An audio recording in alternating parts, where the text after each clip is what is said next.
Okay, so part two.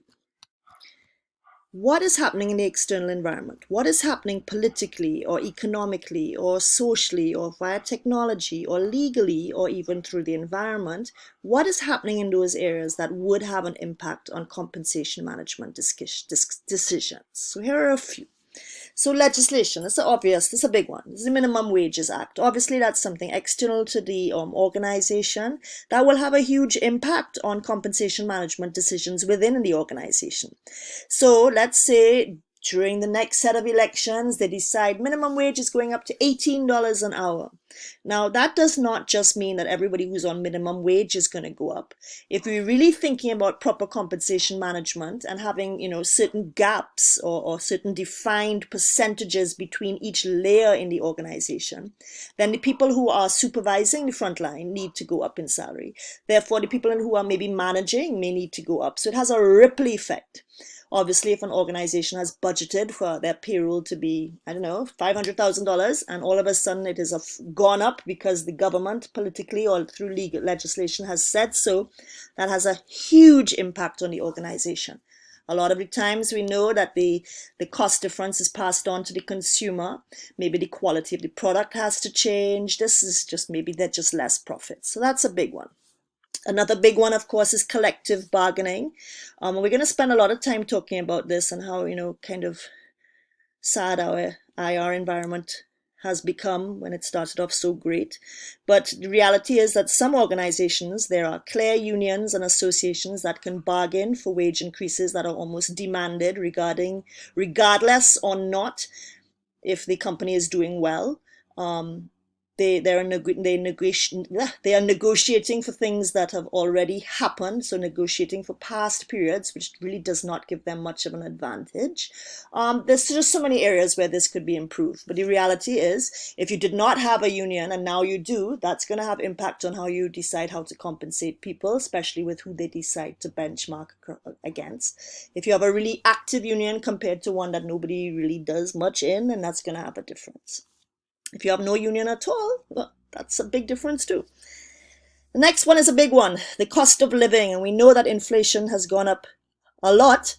What decisions are we making about that? So yes, we might have people who are making the same salary for the last 8 years. Obviously, they can't buy as much. They do not have the purchasing power that they used to. So their salary is just not they can't get what they used to be able to get. Therefore, it comes like they're not really making any more money. In fact, they're making less money if you want to look at it that way. So these are some areas externally that are, of course, impacting on the organization. We have a few more. The labor market conditions. Basically, what's happening in the labor market? Are there enough employees that have the qualities you're looking for? Do they meet your selection criteria? Do a lot of them, or is it just a few? What's happening in the labor market generally? So there are a lot of research that's showing that there is a glut of people with accounting qualifications, and they just can't get the jobs because there's just not enough jobs for people who are qualified accountants. I don't know, many of you all probably weren't even born. Okay, that's a bit facetious. But when we went from 99 to 2000, there were so many people trained up in IT and MIS. And after the 2000 conversion and everything went fine, a lot of them were out of a job. So does that affect the organization? Of course it does. If you can't get quality employees, you may have to pay more. If there are so many employees available to you that you don't need to pay much, then why would you? I mean, the sad reality is we have a lot of accountants out there who are not being paid what they probably should be paid because there are just so many of them. And another one which may not apply here, maybe it does, is the area or the wage rates in the different areas. So let's just look at the states for an example. For those of you who are familiar, some parts of the states are a lot more expensive than others. So probably if you went to New York, you'd be paying more rent, you'd be paying more for parking, you'd just be paying more generally than if you were in probably, just an example, I don't know if it's true or not, a Miami or a Houston or something.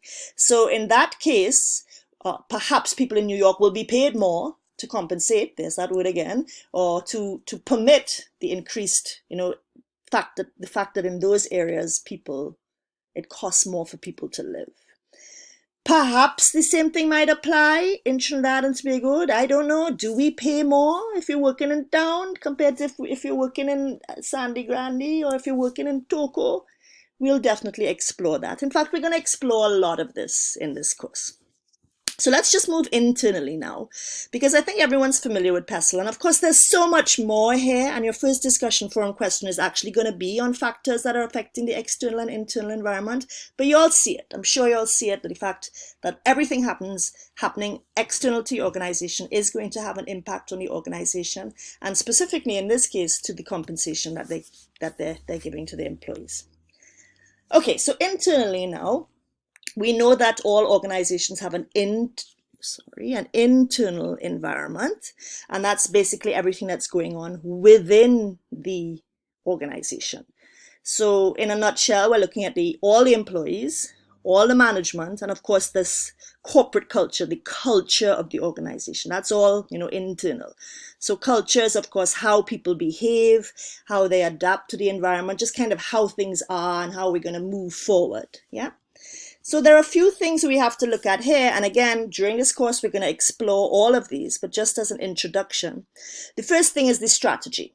An organization is going to determine, again, we know these things aren't that common in Trinidad, but they're going to look at what is their compensation policy, what is their compensation strategy, are they going to decide to lead, lag, or match their competitors' pay? So are they actually going to they need to be making a conscious decision that says, we're going to pay more, we're going to lead in this industry, or we're going to pay around what everybody else pays, or we're actually going to pay less than what everybody else pays. And we'll get into examples later on of why that could actually work. But they need to decide where they are. The other issue, of course, here is who is the competitor? If I was looking at fast food frontline, it might be easy to see who my competitors are. But let's say I'm looking at how to pay an HR manager. Do you think that an HR manager is paid the same in banking as retail, as education, or as energy and oil? No. So I have to look at my direct competitors, but I also have to look at the industry I'm in. Okay. The worth of a job, and this is a really big deal, like Animal Farm and where we ended up, some jobs are more equal than others. That's an established fact. Some jobs help us achieve our mission and vision more than other jobs. Some jobs are core, some jobs are support. An organization has the right to determine the value of any job, but this has to be done systematically and equitably so that we are very clear as to what the relationships are between jobs. Right. Again, all of this we'll talk more of. The employee's relative worth. So yes, we're talking about trying to have compensation management systems in place that enable the organization to achieve goals, because that's our ultimate work as HR managers. Let's get that clear, right? People are how it happens, but the organization has to achieve its goals, yeah? But also, where's the employee in that? And how are we actually rewarding the employee's individual performance? Because if we have two employees and one is working a lot harder than the other, is there some way we can set up compensation policies and enact them so that that better performing employee actually gets compensated more than someone who's not? It's a big deal. And then, of course, biggest one of all, do we actually have the ability in the organization to pay?